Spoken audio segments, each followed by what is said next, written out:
Support for this podcast comes from Frito-Lay and the 2023 Snack Bracket Championship. The Frito-Lay Snack-A Challenge is underway, and fans are voting on their favorite snacks to crown champion. We're talking about prime-time matchups between the best 64 snacks in the land. Will Ruffles Ridges reign supreme? Can Doritos defend their dynasty? Or will Smart Food use their smarts for a surprise upset? Only you can decide. Get in on all the action for a chance to win up to $1,000 or a year's worth of snacks. Let your snacks be heard. Just go to fritolaysnacket.sbnation.com to vote and enter for a chance to win. No purchase necessary. Sweepstakes ends April 3rd, 2023. Void where prohibited. Year's worth of snacks awarded in the form of 52 coupons, each good for one bag of chips. See official rules at fritolaysnacket.sbnation.com.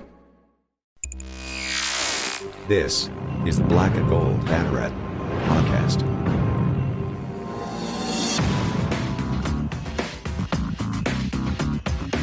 Now, here are your hosts, Jeff Sharon and Eric Lopez. Welcome to the Black and Gold Banneret Podcast. Jeff Sharon along with you. Eric's not joining us here for this first segment, so it's Drew Jagulakov joining me here to talk a little UCF football. We have a very busy show. We have an introduction to make a little bit later. Kyle Nash, the student of the game, is joining us. Media day for basketball today on Thursday, November the 4th. We're recording this in the morning and actually throughout the day because of media day.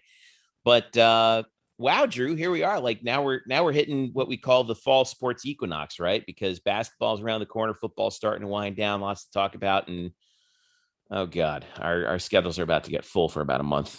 Oh, this is great though, and I'm thrilled to have Kyle join the team. He and I go way back. Yeah, you guys do go way back. Yeah, we've known each other for 20 years. Aside from being students together at UCF and friends, we played football together and stuff. We also worked at multiple websites together, writing wise. So he brought me on to multiple websites. It was my turn to bring him on board. And, I'm thrilled that Returning he's the favor. part of this family. Yes. Well, this is good. So we'll have Kyle on a little bit later in the second segment to talk about basketball because he's going to be at media day for UCF men's and women's basketball. Bryson Turner is also going to join us later to talk about what's going on in the grab bag in the nightcap. And a really good piece that he and I worked on, if I say so myself, on UCF men's soccer and what are their conference options. We're going to talk about that and, of course, everything else a little bit later. But first, let's get to the order of business, Drew. We lead with football in football season, and UCF is coming off the most complete game they've played all year. 49-7 demolition of the Temple Owls in Philadelphia in front of like 20 people. An announced 19,595. It wasn't that many people. It wasn't remotely close but, to that. UCF was up 49-0 for 59 minutes and 32 seconds until Temple got a garbage touchdown pass at the end. But this was as full a performance on both sides of the ball as we have seen. UCF rushed for 199 yards, threw for 229. Mikey Keene became the 7th UCF quarterback in school history to throw 5 touchdowns in one game. He was named to the conference honor roll. 15-21, 229, 5 touchdowns, 1 pick. He was sacked once. Isaiah Bowser, another workman-like performance for him, 89 yards on 19 carries and a touchdown. Johnny Richardson added 42. Joey Gatewood got some work in the offense as well. He had 40 rushing yards. And Alec Holler had a huge day receiving for the offense. 4 catches, 87 yards, 2 touchdowns, 1 really incredible move. And Ryan O'Keefe scored twice as well. 6 catches, 72 yards for him. Brandon Johnson, 3 catches, 43 yards. Just a complete performance on offense. Defensively for UCF, believe it or not, John Powell led UCF in tackles with 8. Bryson Armstrong was all over the place as usual. Quadric Bullard had a big game. The Knights recorded, 4 sacks. Justin Hodges had one of them. Big Cat Bryant had a sack and a half, along with Ricky Barber with a half a sack, and Tremont Morris-Brash had a sack. So statistics aside, Drew, was this more a game where, UCF was hitting on all cylinders? was it more that Temple is just really bad and even worse than their 3-5 overall record would indicate? What's your final evaluation of this game?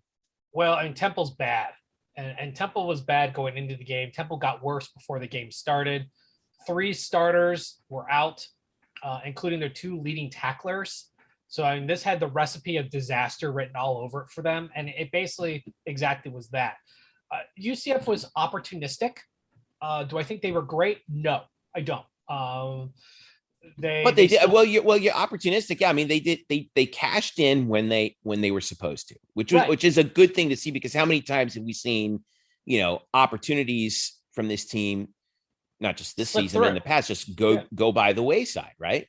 There's still a lot of work to be done. I think Mikey Keene had some flashes of really good accuracy. His deep ball passes, his deep balls have not been particularly good this year. He had a couple that were right on the money. And then he had that one. There were some drops in this game too, by the way. He would have had a way better stat line if it wasn't for some very bad drops. And I don't blame him for that. Those are the receivers. Ryan O'Keefe had a very rough first half. Yeah. They ended up benching him for part of the first half. He came back. He had a great second half. And sometimes he just made up for it.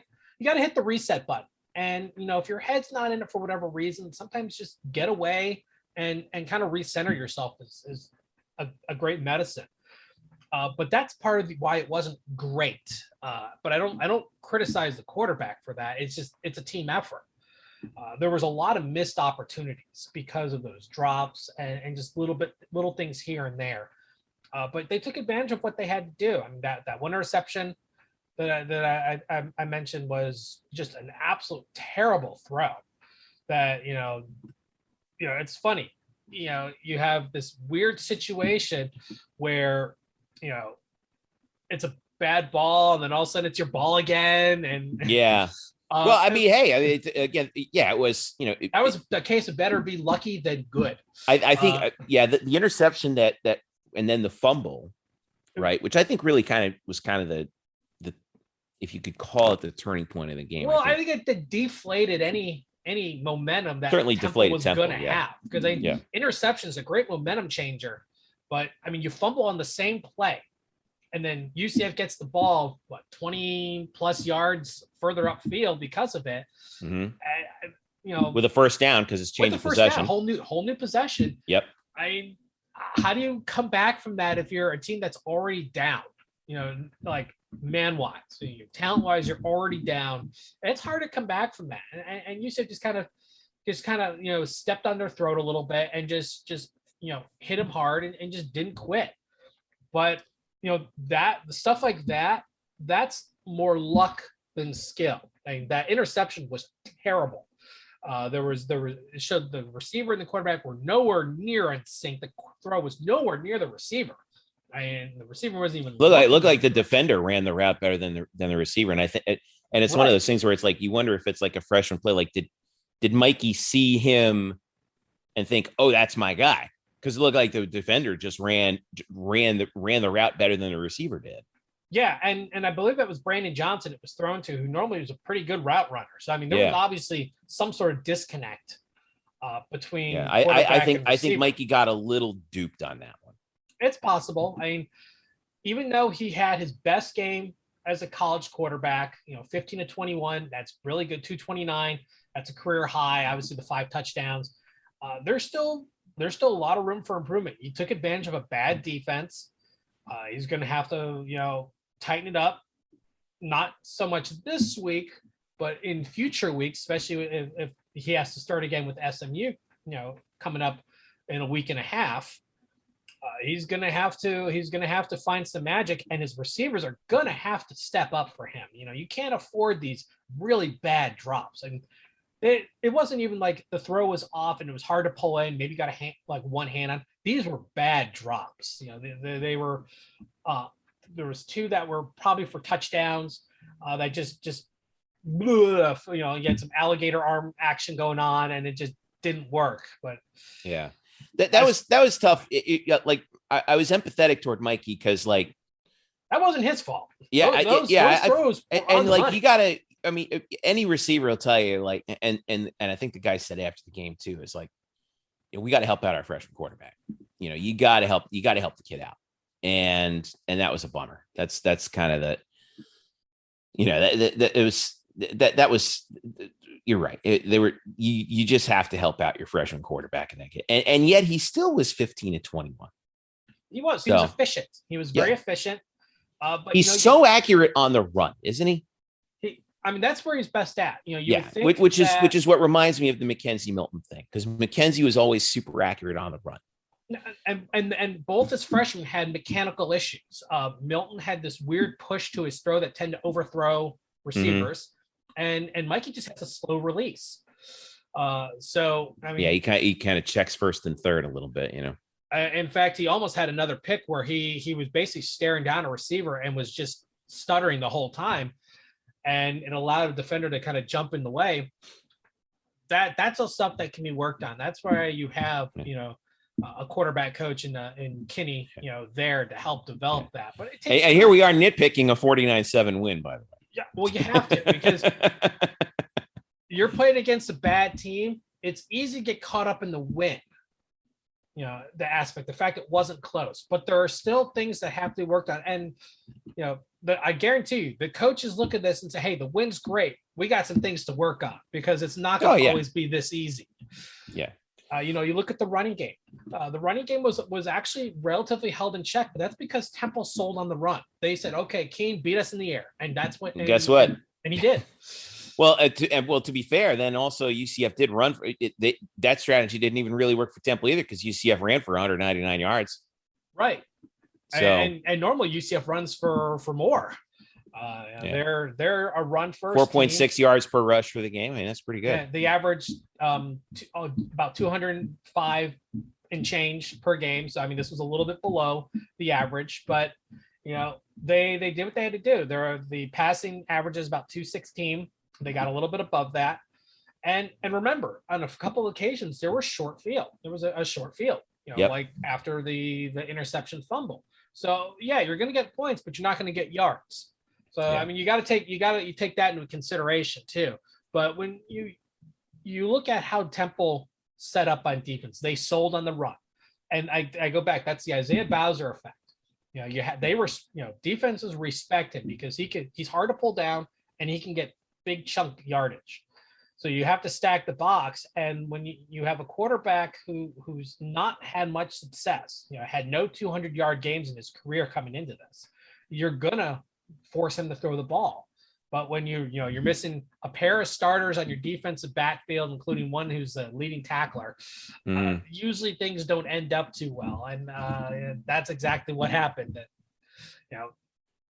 You take what the defense gives you. Yeah. Well, spin this forward now to Tulane, who is actually in last place in the American, and the schedule has worked out very nicely for UCF. We kind of had this game circled as like a potential really good game. I don't know what has happened to Tulane this year. 1-7, 0-4 in the American under Willie Fritz. Good. Well, I don't know what has happened there. But chance here to win 3 in a row after the Cincinnati game. Have a 3-game winning streak heading into the game in Dallas at SMU, and you have another week to potentially get healthy, right? There were some rumors that Jay Flash, Jalen Robinson might be ready for the Temple game. That didn't pan out. But again, we don't know. He could be ready for this game. They could be saving him for us. They really didn't need him. They might not need him for Tulane either. Based on homecoming, if he's available, they may try to trot him out there. Yeah. But the 800-pound gorilla in the room is also what's up with Dylan Gabriel, and what's Gus Malzahn's kind of chess move with that, right? Now we have no indication that he could be ready for Saturday against Tulane. He has not been cleared to play. Obviously, we don't know how long it's going to take him to be cleared to play. But the more time you give him, the more likely it is that, he could be back for a game like the one against SMU, right? And don't look now. True. But Houston and Cincinnati are undefeated at the top of the conference, 5-4. By the way, that Houston SMU game was just an amazing football game. The incredible fit. Houston had their Mike Hughes moment in that game in the final minute, won it on a kickoff return with under 30 seconds to go.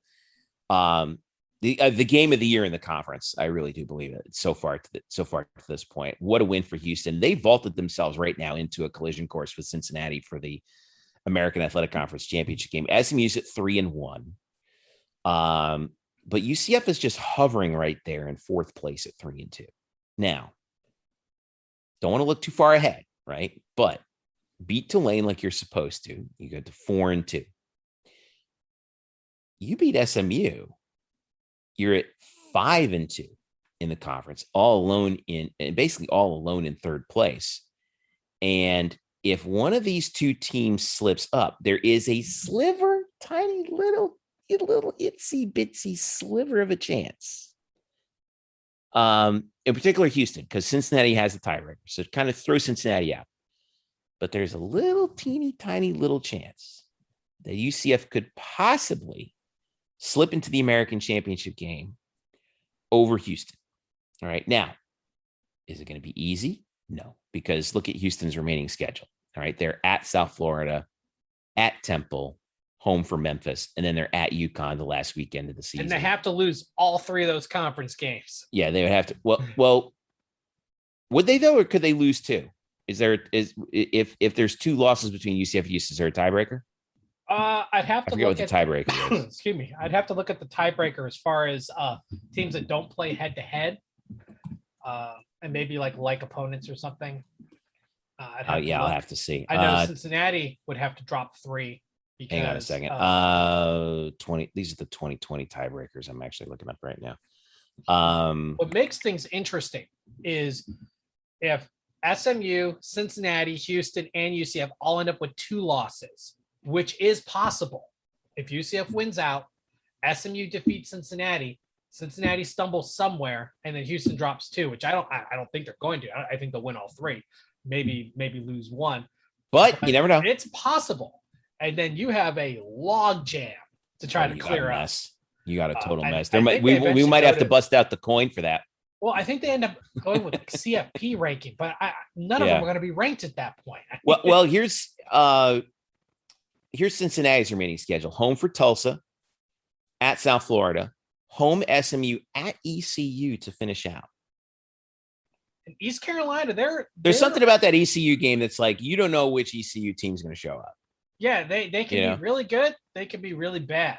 And, Tulsa is another team that, sometimes finds ways to step up for against tougher opponents. Yeah. SMU obviously is definitely the big game circle. Obviously USF, they're not doing so hot. But then again, Cincinnati struggled the last 2 games. Maybe they squeaked by Tulane. They didn't pull away. Yeah, they've had some trouble the last 2 weeks. And that hurt them in their rankings. Yep. I think that's part of the reason why the CFP committee dropped them down to 6. I don't agree with it. Now, granted, both of those were away games, but still, a 7-point win against Navy, who's not a good team.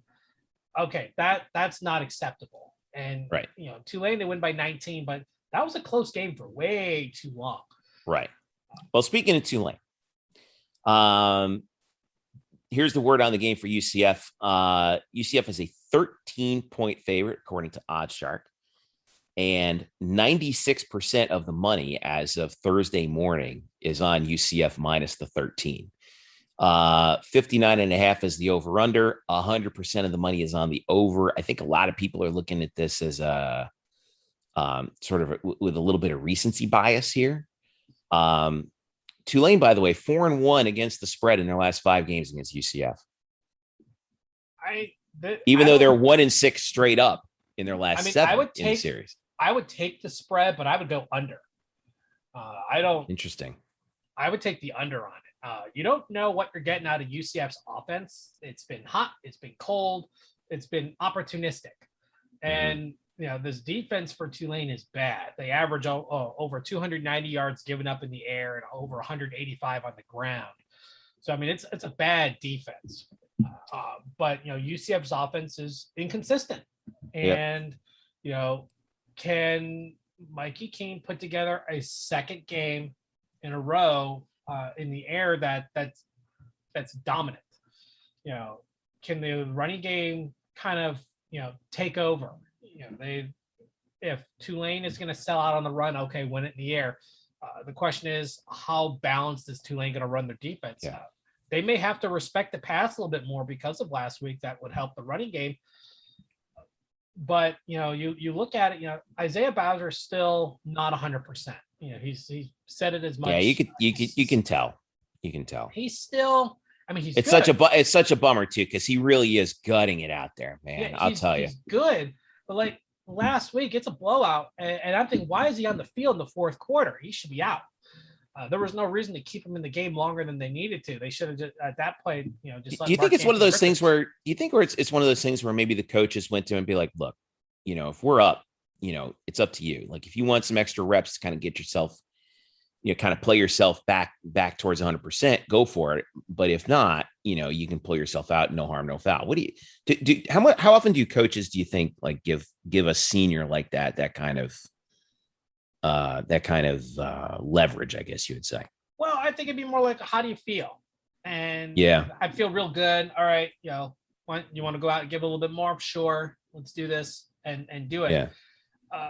Because Isaiah is the kind of kid where he would be honest with the coaching staff. I mean, he's 23 years old, and he's been there. Hey, Isaiah, you want to go out there one more time? Isaiah, you want to go out there one more time? If not, it's okay. It's like, I want to get one more series in. All right, no problem. Yeah, because at that point you're having fun. You're up big. You're having a good time. I mean, there's a risk in that because injuries can happen in a blowout. There always is. We've seen it happen, but that. You have a guy like Coach Malzahn, who's definitely a player's coach. You listen to him talk. He definitely comes off as a guy who's willing to work with the player side as opposed to kind of just run the house with an iron fist. I would have taken him out personally. But I'm not the coach. I don't get paid millions of dollars to make that decision. It's easy when you talk in hindsight, but the first thing I commented is it's for, in my stream of consciousness of all my game notes.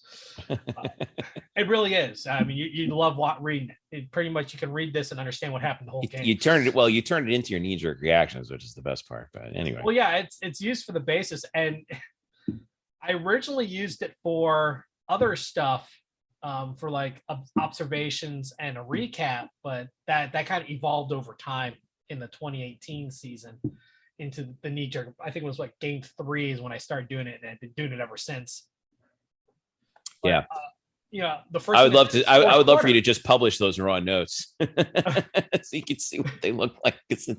Folks, it is a work of art. It is a Picasso. It's stream of consciousness. It's just I don't know. Like I even write some dumb things on there. Like last week, the helmets were hard to read. Okay, I wrote that down. And that actually led part to my uniform review, which at Eric's insistence I have put in there, and I think I'll leave it in there because it's important because we talk about it before the game. Oh, they look so great and great. How does it translate to the game itself, to TV? And in last week's case, I can tell you, not so good. I mean, as you know, I have very fond feelings of the white nitro jersey that may hopefully die again and never be brought back to life. Fond is not the word that I would use, but anyway, couple notes on Tulane. They're pretty bad at everything. 77th in total offense. 123rd in total defense. They're giving up 476 yards, but terrible. But their injury news for them. So their best weapon on offense has been their quarterback, Michael Pratt. And he's been hurt. He suffered a really bad, a pretty bad concussion when they played SMU back on October the 21st. But according to Gary Smith of NOLA.com, Pratt has not been cleared to play yet, but he was on the practice field Monday without his helmet and could start Saturday at UCF. Chip Long, their offensive coordinator, said he looked great today. Obviously, it's out of our hands, but he moved around and threw the ball well. It was good to have his smile and energy back out there for our guys. This is a game that they got crushed by SMU 55-26, by the way. Willie Fritz said that Pratt's status is, quote, totally the doctor's call. I've learned not to guess on that. We're going to have Kai and Christian Daniels ready to go. But if Pratt does play, that could be a problem for UCF's defense. I mean, Tulane is just listless on offense without him. Oh yeah, totally, and have been the entire time. But so if he plays like that, that could be, that could make things a little bit more dicey. You got to be prepared for him anyway. I mean, who knows? It could be a game time decision as far as Tulane's concerned. We don't know right now. Right. Because, you look at Kai Horton, 7 of 18 for 79 yards and 3 picks. Not great, Bob. Not great. That's less than 39% completion. Even Michael Pratt, not having a great year, under 60%. Yeah, 100. He's 16 touchdowns, 5 interceptions, 199 yards per game. I think what really has been struggling, the real source of Tulane's struggles has been their run game. They're only running for 152 yards a game, 79th in the country. They just haven't. Everything that worked for them a couple years ago just is not working right now, and it's too bad, But yeah, I mean, I do think it comes down to how tight the game might be is going to come down to Pratt, and does he play? If not, it could be the same situation for UCF as it was 2 weeks ago against Memphis, where you're playing a backup quarterback. All right. And the other thing is to keep in mind is the turnover issue. There's a 1.4 turnover differential for Tulane on the negative. Negative 1.4 turnover margin. They give up an average 1.4 more turnovers than they take away, whereas UCF is 0.6 the other way. They average 0.6 more takeaways than giveaways. So that turnover battle is going to be important. UCF is going to have to, much like in previous weeks, be opportunistic and find ways to take the ball away and keep that offense on the sideline. Because Pratt has been a thorn before. UCF has had to play closer games than they should have been against Tulane. But this is a rough year for Tulane. They started off really hot with a great close game against Oklahoma, and then the wheels just fell off. I mean, they had a win against Morgan State, FCS squad, and then just a bunch of L's. And none of these games outside of UAB were close. And they lost double digits every game, and they held Cincinnati in check for a while, but they couldn't do anything. They really couldn't do much. Cincinnati's defense just kept them quiet, and it was really Cincinnati getting out of their own way that turned that game. But Tulane has just been a massive disappointment. They were supposed to be, as you said, one of the sleepers in the American, and it turned out they just went to sleep. 0-4 in the conference, 1-7 overall. They didn't get the memo. They did not get the memo. Key games in the American this week. SMU is at Memphis Saturday at noon. Temple, well, nobody cares about Temple and ECU, so ECU should win that game easily. Cincinnati is at home for Tulsa. It could be a little bit of a maybe right now. I don't know. It depends on what Tulsa team shows up, but Cincinnati should take care of business on their home field. Navy's playing at Notre Dame in the annual game that I don't know why they play that anymore. Houston and South Florida, and that game's in Tampa.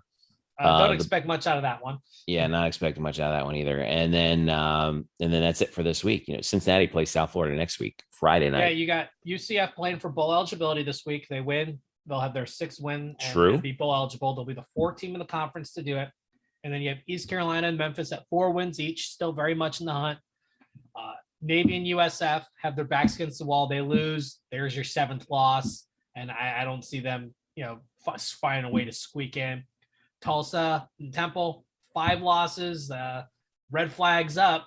And then, of course, Tulane's already got 7. They're pretty much done. Yeah. So, I mean, you're expecting at least, I would say, probably two more teams in the bowl eligibility besides UCF. So you're probably going to end up with 6. Mm-hmm. It's not been a great year for the American top to bottom. The top end's been good, but just top to bottom, it just hasn't been a great year. But looking at that top end, you got Cincinnati overall records, right? Cincinnati at 8-0 and Houston and SMU at 7-1. That's really good. Then you got this really thick middle. The middle is the problem. There's really no stat. I mean, UCF is kind of an underachiever because of the injury to Dylan Gabriel. It kind of derailed the season. If he didn't get hurt, they probably would only have 1 loss. But I mean, that's just the way it is. But after that, 4-4, 3-5. I mean, there's really no standout second tier team outside of UCF in this group, and it just kind of dies off there. Mm-hmm. The problem with Houston was that bad loss against Texas Tech. Of course, it was their season opener. It was the only loss that they've had this year, but I mean, that's not a good loss. Texas Tech 5-4, not a good loss. That's kind of been didn't look so bad at the time. Yeah, I mean, it's been dogging them all the rest of the year. Yeah. But I mean, like, conversely, you look at the Big 12 and you have 3 teams with 5 wins. You have 3 teams already bowl eligible and another 2 at 4 wins. So you're looking at only 2 teams that may not even be bowl eligible by the time the season's done. So that shows that difference in talent, because it's the out of conference games that really separate, one conference from the other, because they're all going to cannibalize each other once they get in the conference play. So that Texas Tech loss, that was big. That was big in the credibility of the American. Houston, that Texas Tech, man. Goodness me. It's Sonny Cumbie's their head coach now, by the way. They fired Matt Wells. They gave up Texas Tech. Look at what they did here. They gave up 70 to Texas, 52 to TCU. They lost to Kansas State by 1, and then they gave 52 at Oklahoma last week. And I can excuse the Oklahoma loss. I can even kind of excuse the TCU loss. But the Kansas State and the Texas game, my God, you got to get those one. You can't get those back. And their problem has actually been on their pass defense. They've been getting toasted in the back end. And that's something that Houston should have been able to take care of right away, but they just didn't. And that's too bad. Because, could you imagine right now, like, had Houston won that game, we would have 8-0, 5-0 Houston, and 8-0, 4-0 Cincinnati. And they're not playing in the regular season. Like that, it's collision course time in the American. I mean, that would be, man, unbelievable. That Texas Tech was like, I got to give a shout out to our boys from the Scott and Holland podcast covering Houston, because like I'm sure that they're looking at that game like they just want to smash their head into their keyboard. Unbelievable. Yeah, and that Tech team started 3-0 before getting slaughtered by Texas. Then 4-1, and then granted it was against after Houston, it was against Stephen F. Austin and FIU, but still, I mean, that Austin win was only by 6 points. But I mean, still, you play to win the game. They beat West Virginia, and then the wheels started falling off. Yeah, win against Kansas is kind of like being the Sisters of the Poor. It's basically an FCS game. It kind of is. I mean, it's going to take a while if Kansas can be salvaged. They've got bigger problems on their football program. Yeah. By the way, I do we should give a shout out to your boy Christian Simmons, who's feeling better, and brought up a good point. Mikey Keene has 10 touchdown passes and 6 interceptions on the year, with this many games to go, right? Mackenzie Milton, his true freshman year, had 10 touchdowns and 7 interceptions the whole year. Well, I mean, this. I know. fiber I'm not used- saying. I am not saying Mikey Keene is the next Mackenzie Milton, but I'm just saying you got to give true freshman quarterbacks, some slack. Well, yeah, I mean, you got to give him some slack because he's not supposed to be playing this year. This was never the plan. Unlike Milton, who had to come in because Holman got hurt. Justin Holman got hurt, and that's what put Mackenzie Milton in there. Right. Justin Holman came back, and Milton kept playing. The talent difference between Dylan Gabriel and Justin Holman. Well, it was clear. Well, I mean, history lesson, right? It was clear in 2016 that Justin Holman was not the guy to be running Scott Frost's offense. No.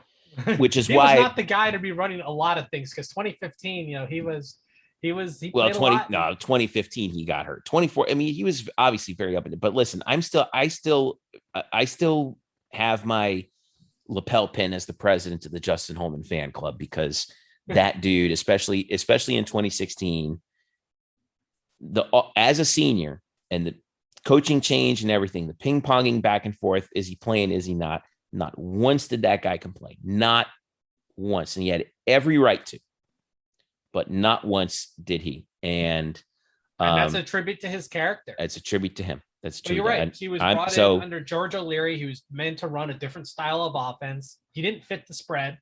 I mean, it was no. He's your classic 6'5", laser rocket arm drop back passer. Oh yeah. I mean, he was literally created in a lab to play traditional quarterback. He was created to throw the Hail Perryman.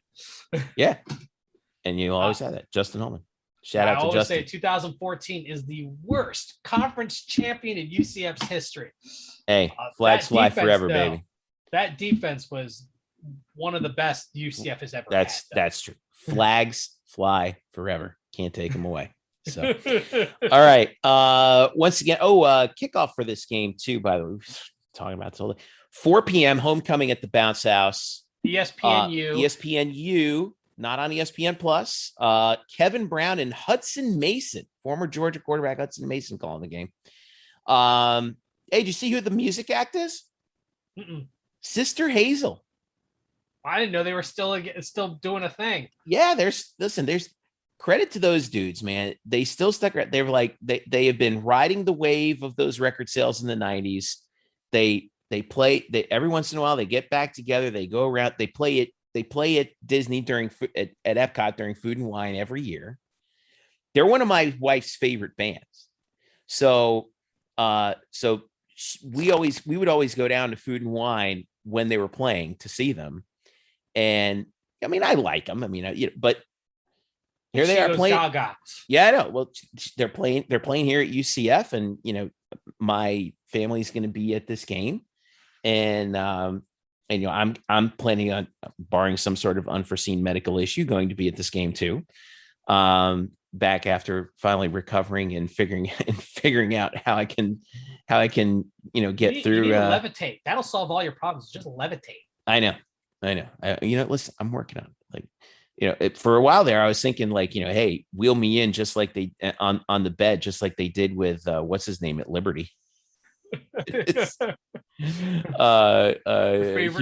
Freeze, but it just wheel me in on the hospital bed with the microphone, and I'll call the game from there, because it's been rough. The back issues have been rough, but I'm slowly but surely recovering, and we got some doctor's appointments. Getting old sucks, doesn't it? No, what really sucks was 10 years of hauling around heavy DVC Pro cameras, and then 7 years of hauling kids around. Right. I did the sousaphone thing, but those probably sit a little bit better on your shoulder than the cameras. Yeah. Yes. To say the least, but yeah, I'll be ready for Saturday, 4 p.m. kick on ESPNU. No game time set for SMU yet, although the UConn game is set for 4 p.m. on ESPN Plus on November the 20th. And also, we have the time window for the War on I-4 narrowed down to 2 times. Right. It's either going to be 3:30 or 7. And it could be on ABC or ESPN We don't 100% know yet. My money's going to be on ESPN. You know, I'm not willing to guess right now, but I know the one factor, and I think it's going to be Dylan Gabriel. If Dylan Gabriel's back, I think they put the game on ABC. Until he's back, he's not back. I'll go with that. But until he's back, he's not back. So, but you know what? Hey, one way or the other, we'll have that game on national TV, and as it should be. As it should be. And a chance, by the way, Drew, after all these years, for UCF to finally take the lead in the all-time series in football. Hey, they got 2 more games left before the conference move, because all signs point to 2023 being the move date. It's not official, but all signs point to it. So you got 2 more games left on the football side. You have a chance to pull ahead by 2 when you walk away, because it's going to be a number of years before they can actually play again. Right, they're out of conference schedules locked in, unless something changes. Unless something changes, and the Big 12 decides to be charitable. Not outside the realm of possibility. I said charitable. Not outside the realm of possibility. I mean, I know I'm one of the few UCF fans who are out on this island. Yeah. Well, I know I'm one of the few UCF fans who are out on this island saying, guys, a healthy USF is good for UCF. Yeah, maybe good for UCF. Years. It's good for the state of Florida and college football. But man, USF, you have got to step it up, man. You got to make the commitment. That's where I was going. Maybe in a few years, but that administration has shown no sign of any real commitment. They got to the Big East and they did nothing. I mean, they're the difference between UCF and USF is that USF, the UCF's administration allowed, they allowed athletics to grow, whereas USF's administration wants to exhibit their school administration wants to exhibit too much control over the athletic department. And I mean, there are perfectly reasonable and logical reasons for both of those things. Well, it depends what your focus is. But if you want to be classified as a major athletic institution, that's not the way to do it. UCF had during the time at that time, built the indoor practice facility, built the stadium. USF had the money to do it. They could have made it work, and they chose not to. They were making, they had a much more, financially lucrative deal between the BCS and their media deal with the Big East. They chose not to. And then you had the payout from the Catholic 7, which, spread over a number of years was a very lucrative thing too. And they piddled it away. And you can't feel sorry for them, because they had so many opportunities to do something, do anything. We're going to have to work on that article that week, Drew. We're going to have to update it. What? 25 ways USF completely blew it. I think you can make it 26 now. Big 12. Should that count as another 5 reasons alone? I mean, you could probably modify a couple of them, just update them. We'll talk. I think Big 12 is another way they blew it. Yeah. It's another 12 reasons. Kind of off. Should the Big 12 be charitable, like you alluded to, and bring them in? I don't think they should. You got to give them a reason. And right now, there's no reason. Yeah, they've shown no commitment to excellence, and that's where it comes down to the location. There you go, Al Davis. Yeah, the location is great. Tampa's a great location, makes a great travel partner, but you don't want to bring in a deadweight. You want to bring in a school that has put in the time and the effort. Memphis, for all their football failings, is at least trying to do something.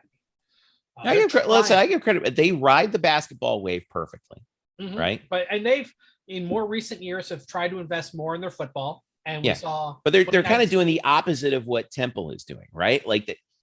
They are basketball is still pulling football, where Temple is still kind of they're all in on football, but they can't figure out how to do it.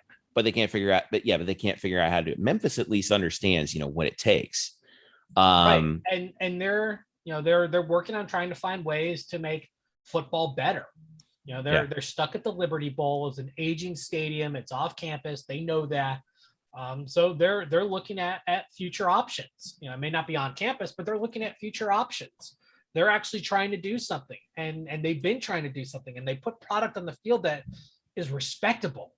They 2 conference runner-ups and then a conference championship after that. That's a great 3-year run right there. You can't ignore it. All right. This first segment's taking us a while. We're going to take a break. When we come back, basketball. It's time. It's hoops time. It's hoops time. And listen, and we got to bring along our new friend, Kyle Nash. He's going to talk about what went on at Media Day today for UCF basketball.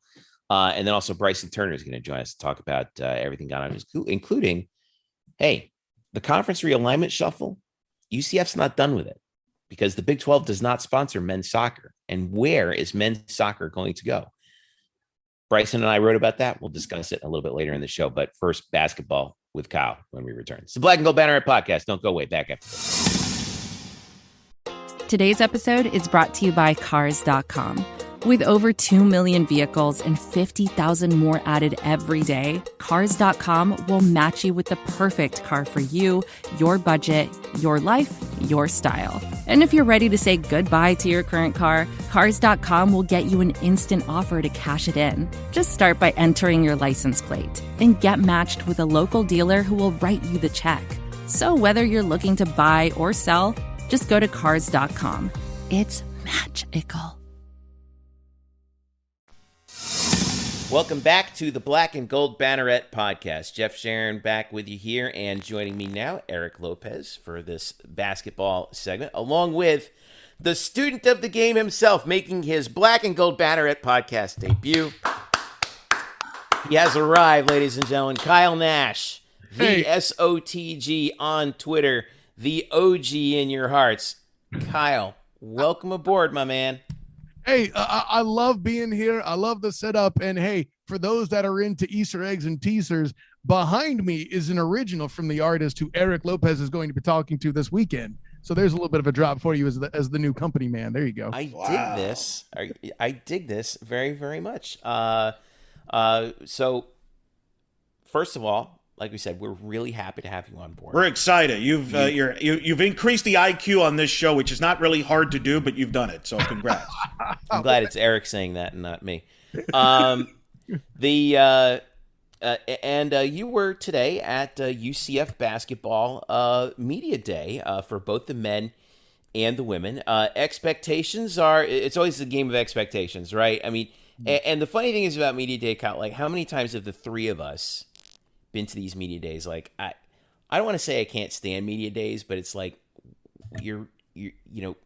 they're not really what they used to be in terms of like, it used to be like this is the time when you write your preview, but now in the age of 24/7 content, they've kind of lost that purpose. So, but instead, we're able to just kind of see the coaches and see the players and kind of and a lot of people who are really do some fun stuff. So let me get your overall impressions so far of each team, and I want to start with the women because they were they're picked second in the American behind USF, the defending champions. But UCF had last year had a couple chances to knock them off. Unfortunately, didn't work out. They played 3 times. I get the feeling that still sticks in their craw. Oh, absolutely. And when you hear what you do about these teams, both these teams overall, but especially with the women, toughness is really kind of their bread and butter, right? Talking some to Coach Abe, she herself during the press conference, and I ran into her and spoke to her a bit afterward. Like she is not about this chuck it from the cheap seat style, right? So that actually relays on the court. They're a tough group. They want to defend you. They want to stop you, and then they want to beat you down low as well. But I'll tell you, they're kind of zigging where everyone zags. Correct. In terms of style of play. But talking to Brittany Smith about it though, there's a word she used a lot. What she saw throughout preparation through the offseason here is that they're looking to build balance. They want to be able to have more than one scorer who's reliable and be able to score with more types of opportunities, right? So from that standpoint, say what you will about, the offense of this team last year, they have addressed it and they're looking to hit the ground running or hit the floor running, so to speak. hit the floor running. That's very good. Now, of course, the key cog running that offense and the defense is Diamond Battles, who the last time we saw her was in the NCAA tournament going down with a scary injury, missed the entire game. Getting carted off the floor, yep. Correct, with a lower leg injury. What is her status? What was kind of the word around her from Coach Abe or even Diamond herself? Oh, yeah. I mean, she's so ready to go. It didn't even really come up very much. Like, she is ready to strike and shine bright like a diamond and battle through the start of the season and get things going. Oh, you had that. Look at this guy. Up. Oh, that my God. Fire, you know I have. Oh, my God. All right. Don't worry, Jeff. I didn't do it in person with them. I didn't embarrass us like that. Okay, great. That totally means you did. Anyway, carry on. I really didn't. Hey, listen, I'm not like Drew. I'm not trying to cause that much trouble. Eric, it's official. I can now pass the Black and Gold Banneret dad joke torch to Kyle Nash. He officially owns it. Oh, I expected. I've hung out with Kyle for years. I mean, this is he's got better material than this. I've had many times. All right, media sessions. I will fully expect to not get that belt back again. Anyway, carry on, Kyle. This is another notch on my dad joke belt. You think this is the only show I drop dad jokes, son? Please step the game up. All right, so Diamond's ready to go. Oh yeah, without question. Right. And all of them. I mean, again, this is something that's true of both groups. But again, the women are just excited to kind of see what their expanded game looks like. They want to go on the floor and show people, hey, look, we could score this way now. It's going to be fun to see once they hit the floor starting. I believe it's next Tuesday that they hit the start. So I'm a little surprised, and I wonder if anyone asked you about this. Only one UCF player was named to any of the preseason all-conference teams. That was Tay Sanders on the first team. Meanwhile, look at it. 1, 2, 3, 4, 5 players from South Florida. I know. On the first and second Who knew team. they turned into UConn all of a sudden? Huh? I know. So I guess it's those extra hours they illegally did. What? What? Well, Mia Davis of Temple was named the preseason player of the year, but did that come up in conversation about the lack of recognition of this team that has been a consistent performer in the league over the last several years, and let's face it, was a few buckets away from winning the regular season title?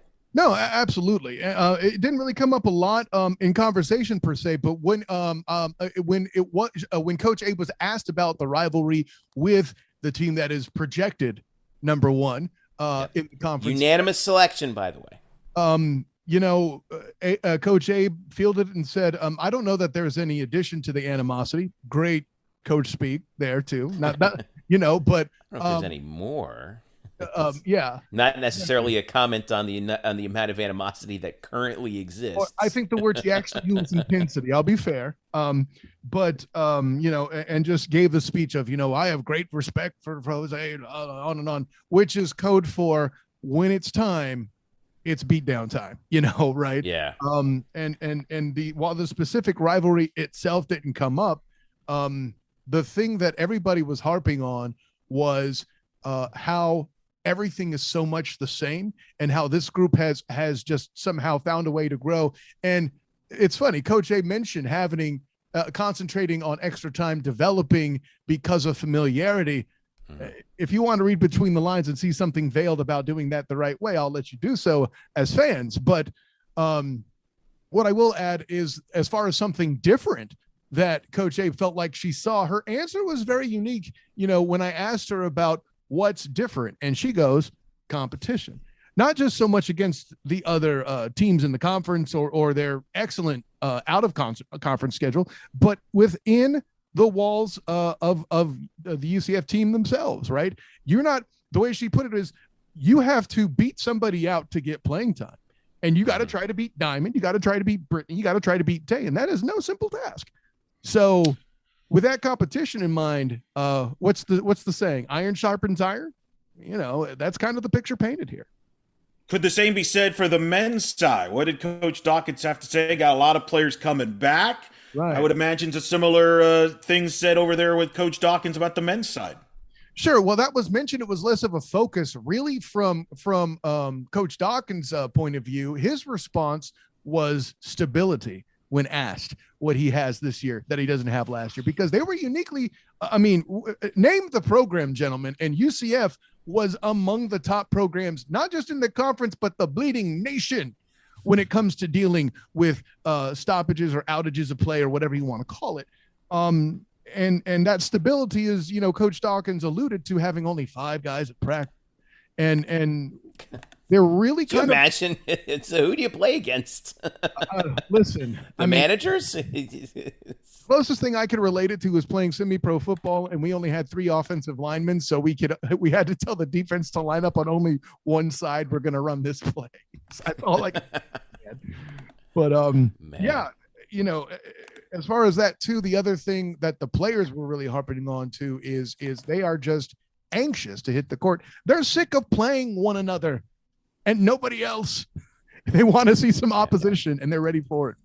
Well, I mean, that's always the case, right? I mean, they want, it's, you practice against somebody, familiarity at some point, I think, does breed contempt. But, we're less than 1 week away from their opener on Wednesday night against Robert Morris at 7 p.m. At Addition Financial Arena.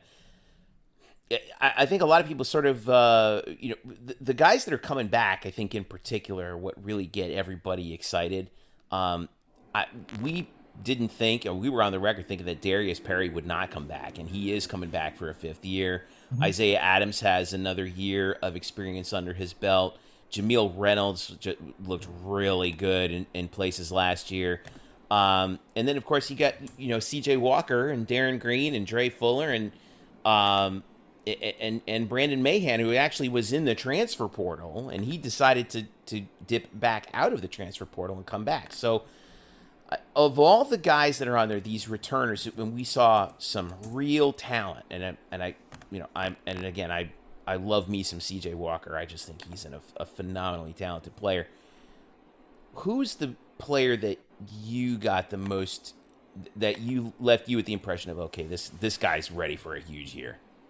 For me, it's both Isaiah Adams and Dre Fuller. I mean, they both felt to me the most fiery. And it's funny, the guys, when I asked them what's different between last year and this year that could help you bring success, in a single word, Dre had mentioned depth, which is exactly what you were talking about. I mean, He and I joked, about the fact that, well, I'm covering you guys for the first time. It sounds like it's lucky I'm scuba certified, with the depth that you're talking about. There's your dad joke. Hey, I said that. Lord. I told you. You thought it was funny, boss. You better answers. I'm just doing my job. All right. But you mentioned the depth here, Kyle. You mentioned the depth here because I think both teams have high expectations. Look, every UCF team has high expectations. I mean, the women's soccer team, is going to be in the bubble. There's a lot of people disappointed right now with their bubble. That's what expectations are. Right. What has the word expectations come up today with the men's and the women? Because both have depth. Both have a lot returning. And, there's that Big 12 kind of on the future, on the horizon there as well. I'm sure that came up. Yeah, and both coaches kind of addressed it uniquely, that they're concentrating on where they're at in the American and going out with a bang in American. Not their words with that, but you can tell they want to win the tournament. Every player, when I ask them, other than getting your shoes on and going to the dance, what is the thing you'd like to see happen to make the season successful? Every one of them said winning a conference championship. And, from that standpoint, it seems kind of obvious, but the fact that all of them feel like that is, I don't want to say it's a definite occurrence, but they expect to win the conference championship. And Coach Dawkins himself was asked point blank in the press conference, do you think this is a tournament team? And he said without hesitation that the answer was yes. Yeah, I mean, I think they're in a perfect position to really surprise some people because of the injury luck is injury luck, right? We learned that with football this year, and we learned it with basketball last year. But even so, the men were picked 5th in the preseason poll behind Wichita, SMU, Memphis, and Houston at the very top. Mm-hmm. Houston and Memphis got the first place votes. But, in a scenario where you get into that conference tournament, this is a team that I think could really, cause some havoc. So, but are they thinking like, do they want to do you see it as more like a year where they develop and they figure out the depth and then they get hot at the right time? Or is this a team that could like really surprise some people from the very word go and put together a real regular season run? Well, yeah, and let me reiterate this. This is what I feel like is going to happen is that the reason their record on paper looks bad, air quotes bad, I'll say, right?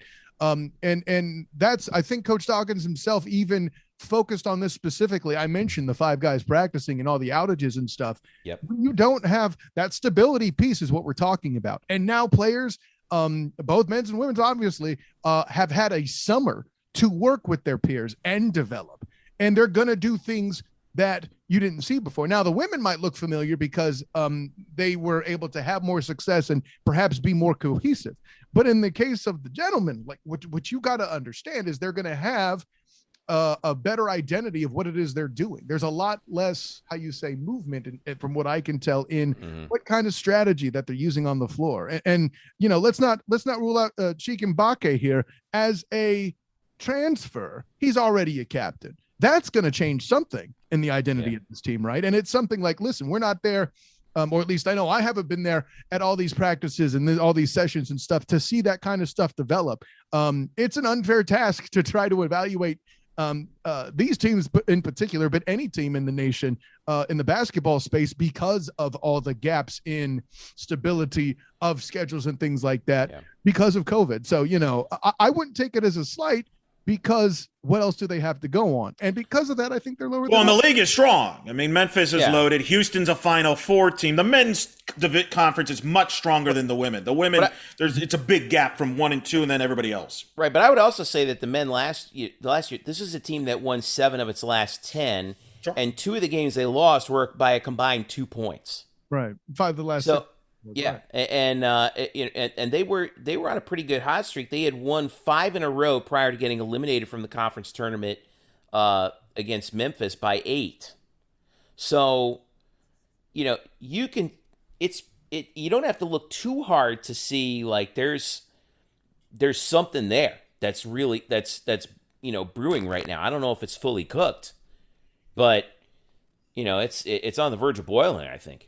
Yeah, I mean, listen, I think the surprise from jump is going to happen, and it's up to Dawkins to continue to manage the personalities of the team, to continue building. Like, I would hate to use the parallel with football, but it's the same as Malzahn said, the second half of the year, we're looking to build and get better. They may have to do the same thing in order to achieve true success in the back half of the year and make noise in the tournament, without having tons of injuries like the football team has. But I think the real chance is, Eric, you point out that this is a tougher space on the men's side, and you're absolutely right.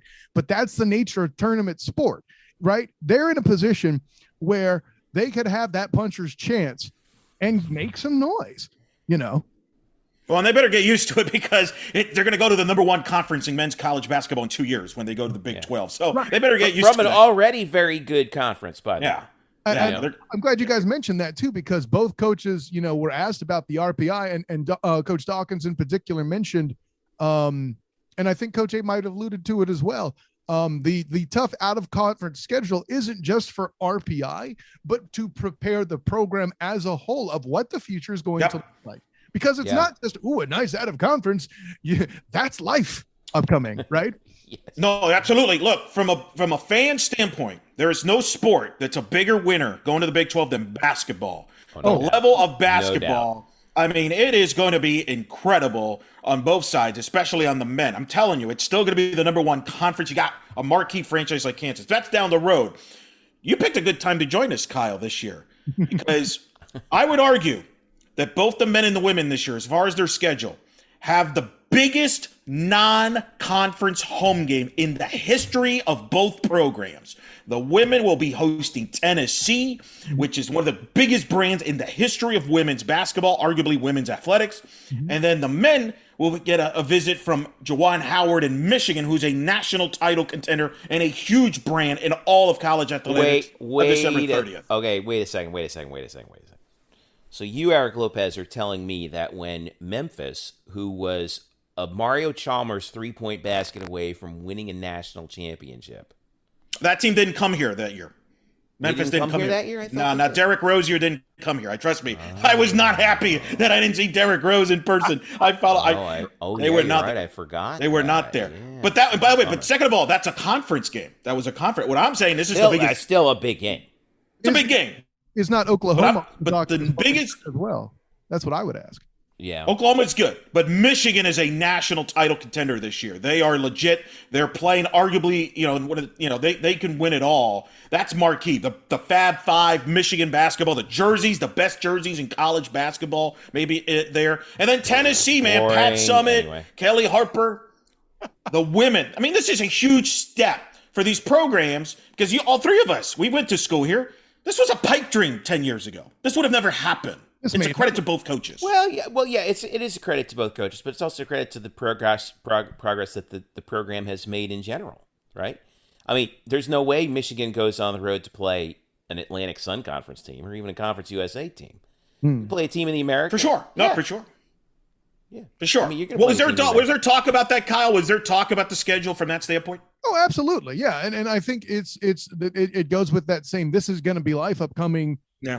And how these are just huge programs and things that are happening and coming up. But the reason why I want to make sure we mention the Oklahoma game, guys, is that it's not just, listen, I'm a data guy, so I deal in anomalies and trying to spot trends, right? Ooh. And this Michigan game isn't an anomaly for the men. You have more than one big name conference coming to town. Oh, I agree. And you're right. Yeah, it's that consistency of the scheduling that's a huge deal. Like, listen, everybody can say, "Oh, we played this." I remember going back far enough. Playing FSU in state was a big damn deal for the school, right? Right. Now you're consistently getting people from states away to come to our house and see us as peers. I mean, heck, football fans are probably jealous when they put that together. Parker Moser is the head coach at Oklahoma. It's a final on that one. He's a Final Four head coach. They're going to Auburn too. They play Florida State in Sunrise. They're playing at Miami, and that's on the men's side. We haven't even talked the women's side. They're going to play USC down later on the schedule. Arkansas is coming to UCF. Here's the bottom line: there are no more excuses for fans not to support and cover these two programs in the arena. That's it. Those days of you're going to see some marquee basketball. It's better than the NBA Southeastern Division, except for the Heat. When the Heat come to town, you can come see the Magic. But if I hear another person say, "Oh well, our schedule, we always play the schedule," I'm like, really? We got Michigan coming to town. We had Oklahoma. We got Oklahoma coming. Oklahoma would have been in last year. We had Auburn in last year. Yep. We're going to them this year, right? I don't want to hear it anymore. I don't want to hear anything about the weakness of the schedule because the schedule is strong. All right. And like you were saying, Kyle, it's only going to get stronger in the next couple of years. Right. Yeah, because the conference games will come in and do all that. Absolutely. And gentlemen, as you guys are definitely fans, and I find myself when I'm in there, I'm more like Murph in that I'm more, unbiased, but I will say this to fans that are very passionate about their programs. If you're any bit superstitious, here's what I will give you. The year I started covering UCF football was 2017. And here I was thinking it was all Murph, the reason they won. It was you all along. Murph rode your coattails, huh? He wouldn't be the first. No, I'm kidding. Sorry. Kyle Nash, student of the game, relative newcomer to UCF. No, I'm just kidding. Not a relative newcomer to UCF, but a newcomer to us here at Black and Gold Banneret. We're so happy to have you on board, Kyle. You and I have crossed paths so many times in the press box, and you've crossed paths with everybody else on the staff way too many more times than I can. You're a good friend of Drew's, and you've been around him for a long time. But we are so happy to have you on board because you do great work, and I'm glad that you're doing it for us. And so you will be part of our little project going forward. And while we're at it, make sure you tell the fans how they can reach out to you so that you can start getting our patented Black and Gold Banneret hate mail. That's what I'm talking about. Hey, if you're not getting hate mail, you're not doing it right, ladies and gentlemen. I'm just saying. And hey, this will be the first time I do my rundown from where I can be found and stuff, right? First of all, obviously, honor, joy, and privilege to be with you guys as well. I remember Elo being part of my morning drives to work in his day when he was on the radio. The good old days. Good times. Getting up at 4:30 in the morning. Yeah. Good times. Don't miss that part. Yeah, right. I was only up a couple hours later because I was working at a hospital, so I know the life, buddy. Yeah. But yeah, I appreciate you guys coming up and bringing me on board and doing my thing. Of course, you can find me on Twitter. I am Kyle Nash, the student of the game. You can find me on Twitter at the SOTG. Find me on Instagram as the same, the SOTG. Find me on Facebook as the student of the game. And of course, in the upcoming future here, check out my writings surrounding UCF basketball with the Black and Gold Banneret, of course. I'm doing other stuff for UCF right now in other places. I don't know if I'm supposed to talk about that or not here. You can do that. Yes. Okay. Of course, you can check out my football offerings as well when I'm not going to be talking to ELO as well at the 3-point conversion.com. Of course, my work with the Jacksonville Jaguars. If you want to see how much Shaq Griffin has grown up as a leader, check out some of that stuff. He's a guy who's taken over press conferences in his own right. Fun stuff to watch there. And of course, check out my pop culture stuff here with Hilarity by Default with my friend Demosthenes Euclid. I mention that because you might have an Aaron Evans sighting once again there, once more time, talking about the longest yard, getting some art and football. I dig this. I dig this, right? Burning the candle at all kinds of different ends. Kyle Nash, but somehow he manages to find time for us here on Black and Gold Banneret. Thanks again, Kyle. Thanks for getting down to media. And also, I know you'll be coming up with some stuff progressively as you do that. We'll be sharing it out. Mm-hmm. And also want to thank Noah Goldberg for meeting up. And he beat me to it. I was going to shout him out, but and he's getting some photos at Media Day, and he's going to be helping us out getting some good photography too. So we know how much you guys love that. And Noah's just a real pro. He's already gotten some great photos from men's soccer and from volleyball, which are two sports we will be talking about in a little bit with Bryson Turner when we get back from this break. Kyle, thanks again, brother. Hey, and my first time to drop my departure here as Kyle Nash, student of the game here at the Black and Gold Banneret. Class dismissed. All right. Stick around. We'll be right back. It's the Black and Gold Banneret Podcast. Welcome back to the Black and Gold Banneret Podcast. Jeff Sharon with you here. Along with me is Bryson Turner. The Whiz Kid is here to talk about some, we're approaching postseason for a couple of UCF sports, but are we? This was a rough week for both UCF soccer teams. We're going to update you on them, and volleyball just continues to roll. We've also got some tennis to talk about too here. But Bryson, let's start off by talking about women's soccer. They are very much on the bubble right now. This past weekend, they fell in the first round of the American Athletic Conference women's soccer tournament. They lost up in Memphis 2-0. And right now the situation for them is really dicey. They're 8-7-1. They finished 3-4-1 in the conference. They really needed that win over Memphis, and they've lost their last two. Obviously the 3-1 to Cincinnati and the 2-0 to Memphis. They really needed at least one of those, because right now, as we look at them in the RPI, all right, they are very much on the bubble. They're at 56. 56. Yeah, 56 in the RPI. And Chris Henderson, who we've had on the show, he's a friend of the show. Mr. NCAA women's soccer himself, in his latest projections that he updated. Now on Halloween, he had his tournament bubble cheat sheet, and he had UCF in the green as team number 47 in the RPI. League finish not great, but wins over Penn State, Ole Miss, and Texas should be enough to get them in. They said that they were looking good. Well, just recently he just updated them, and UCF dropped their RPI. Their RPI dropped down 9 spots to 56, and he downgraded them from green to yellow, which means could go either way. His outlook on them says RPI rank and league finish not great. Penn State, Ole Miss, and Texas wins should be enough if the rest of the bubble doesn't move up. So this is a really dicey spot that UCF finds themselves in women's soccer right now. Bryson, do you think they're going to get in? I mean, if I were to base it off of their performances in the last few weeks, I would say no. I mean, I would legitimately hope so, because a lot of these players deserve it. And we'll get into that. But if I were to just base it off the last couple of games, I would say no. I mean, I would argue it's just kind of sort of a collapse in a way.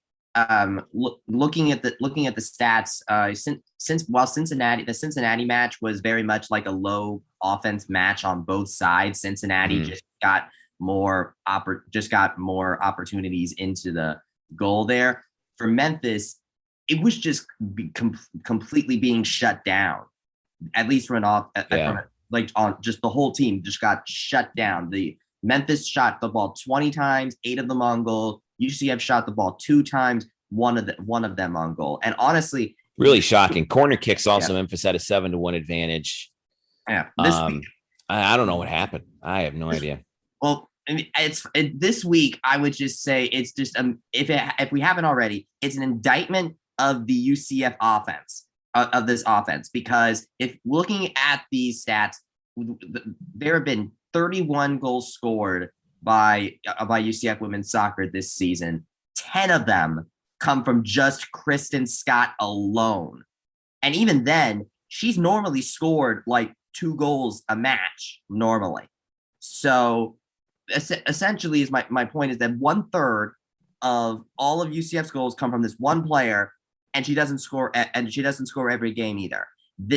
Essentially, this offense just has not been able to get as many scoring opportunities and shot opportunities that it should have at the worst possible time too, because prior to the Cincinnati game on the 28th, right, they'd won 3 in a row and had scored 10 goals in each of them against Tulsa, ECU, and Temple.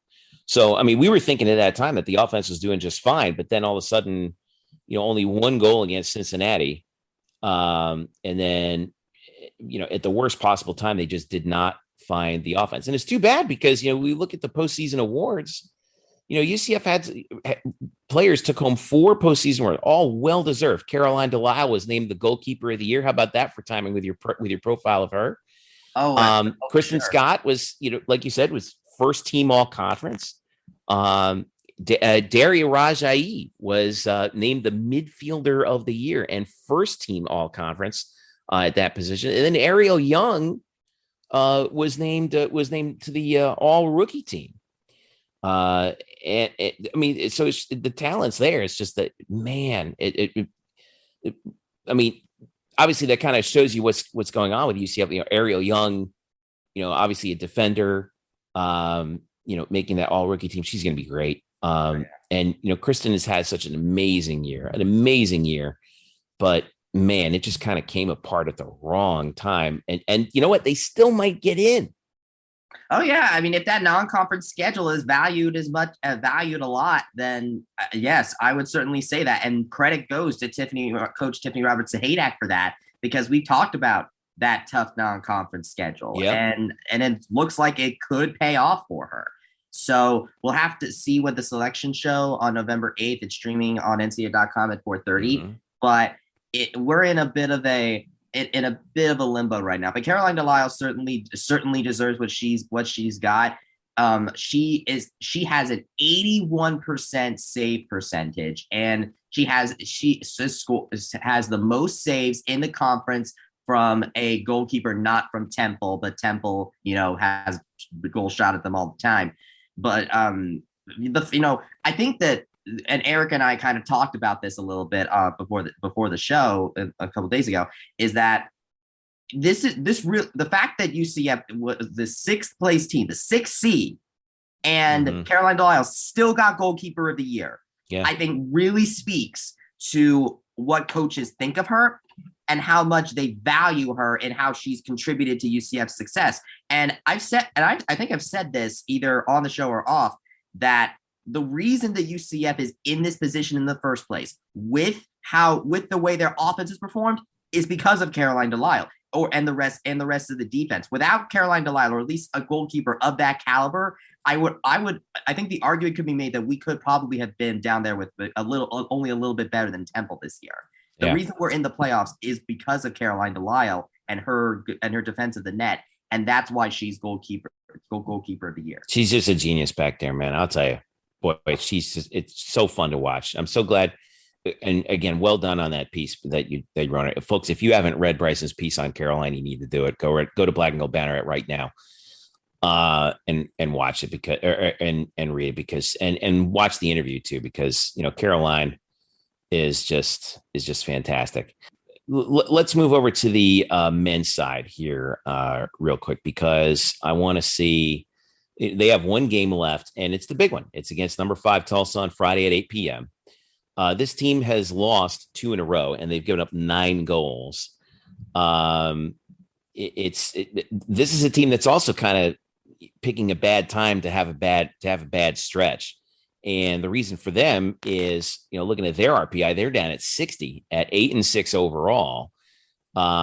And even though they're in second place in the American, I mean, they need this game at Tulsa. I mean, and this is a big ask, right?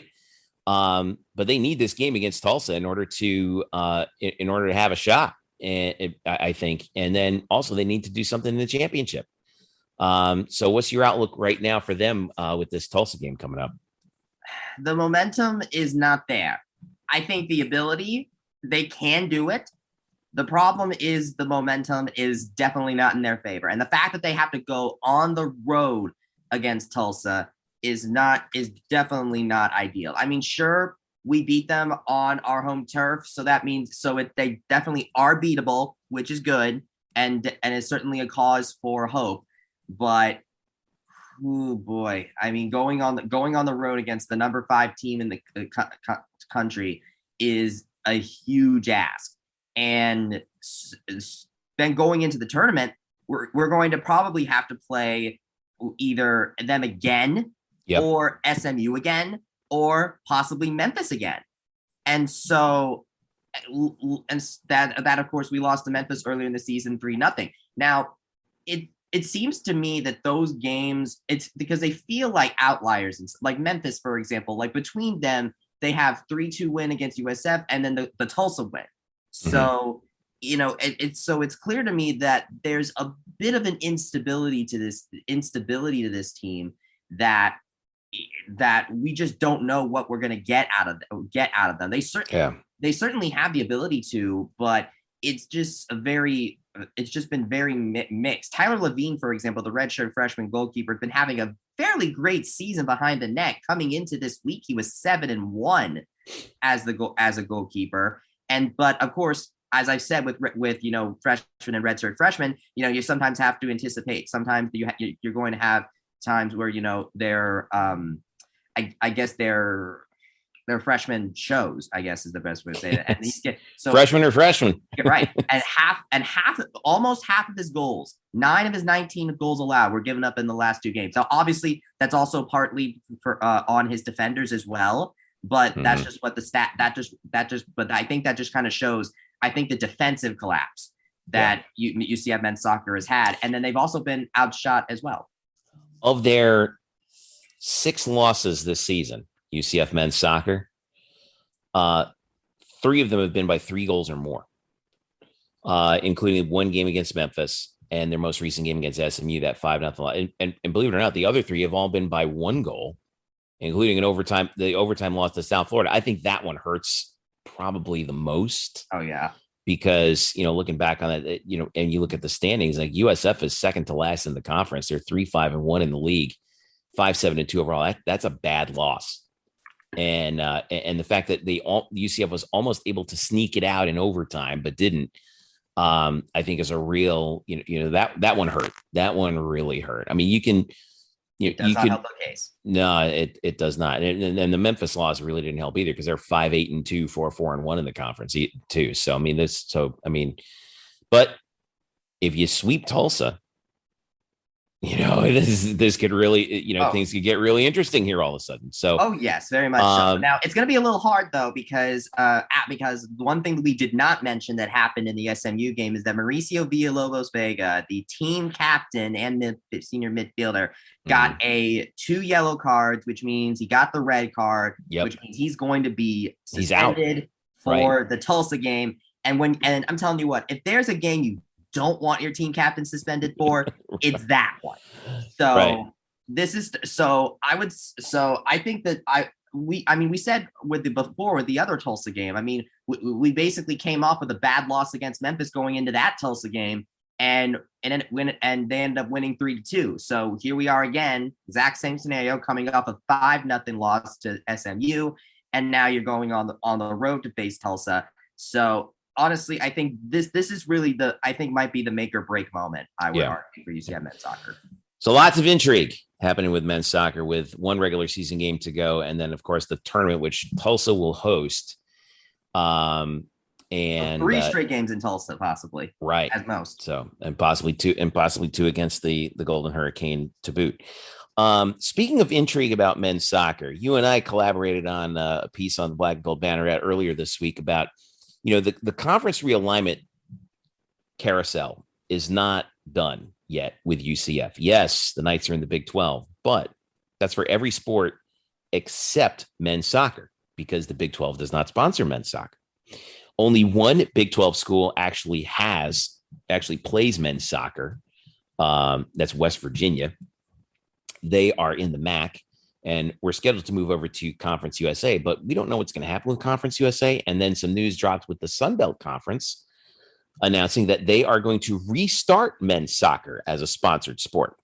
So Bryson and I put our heads together and threw out some scenarios about which potential conference UCF could join for men's soccer. So we got some options on there. Make sure you check it out on Black Gold Banneret. Of course, one of the options is you could remain in the American with the teams that are currently there, but maybe the American doesn't want you. So then what do? Do you join the Sun Belt Conference? Do you try and form something with the Conference USA schools, which are, believe it or not, these are the schools in Conference USA in men's soccer: Kentucky, West Virginia, FIU, South Carolina. These are the schools that are not that will remain officially, at least as of this moment, would still be Conference USA schools after the other schools leave for the Sun Belt. UCF could theoretically join them as a 5th member, but that's a pretty small conference. And of course, there was the news recently that Conference USA has invited Liberty, New Mexico State, Jacksonville State, and Sam Houston State. And at the very least, I know that Liberty has. Yeah, Liberty is the only one that has men's soccer out of all of those. But on the other hand, those others, the Kentuckys and West Virginias of the world might be like, you know what, we're out. So we had a couple of scenarios out there that I want to just talk about real quick. There's an opportunity here to make a really good college soccer conference that could compete, I think, directly with the ACC. Now, one would be merging the Conference USA and Sun Belt schools into a super conference. And then another would be merging the Conference USA and American teams into a super conference. And if UCF can be a part of either of those, you're looking at a really competitive league. Now let's start. I'll ask you first, or I'll ask you, Bryson, in a second, which one would you prefer? But the Conference USA Sun Belt Conference, I think, is my personal favorite because you have a lot of regional rivalries. You would have Marshall and West Virginia. By the way, Marshall, defending national champs, 8th in the country in RPI. You'd have Coastal Carolina and South Carolina rivalry. Georgia State, Georgia Southern, Old Dominion, James Madison, both located in Virginia, and UCF and FIU. And then Kentucky would kind of be the odd person out. But Kentucky's really good. So the average RPI right this instant for that league would be 61, which is extremely high when you're talking about an average of all the teams that are in there. 5 teams in the top 50, James Madison at 54, UCF knocking on the door at 60, and Coastal Carolina at 65. The other option would be merging Conference USA and the American, if the American was willing to do that. And then you would have a bunch of, really good teams.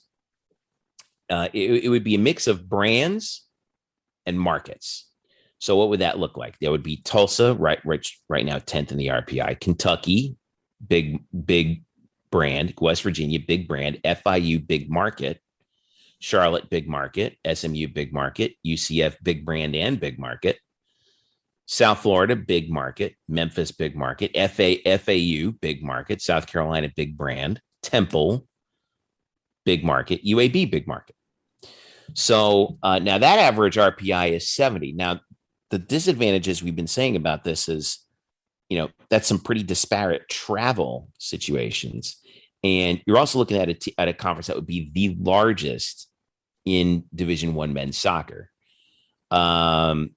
with at least 13, with at least 12 teams, possibly 13. And that's the case in both of them. Given those two options, Bryson, we've thought about this. Now, I've said on the record, I like the Sun Belt Conference USA merger better because of all of the travel partner thing. I think works out. Although if soccer goes to a full year season, that may not be such a big deal. But I don't know. What do you think? What if you could wave a magic wand? Where would you put UCF men's soccer? I would put them in the Sun Belt. I mean, I want to make sure that, like, remaining in the American, I'd love to do that.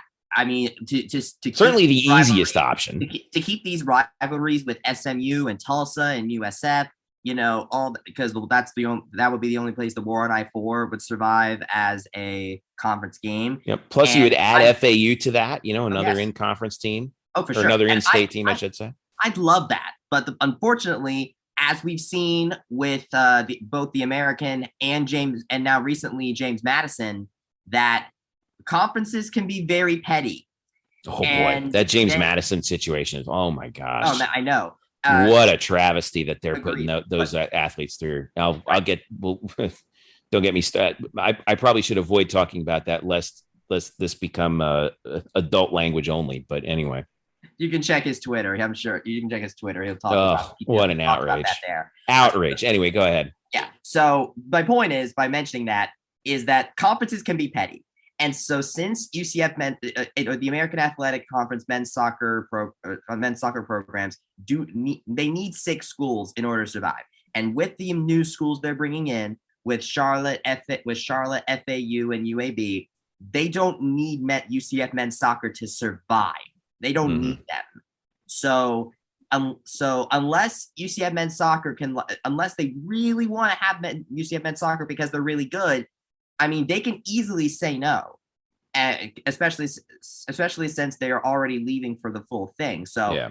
I think that, I really don't know. I would love it, but I just doubt it. I just doubt it. It's not because I don't want it. And so looking at the rest, Conference USA is trying to build back up.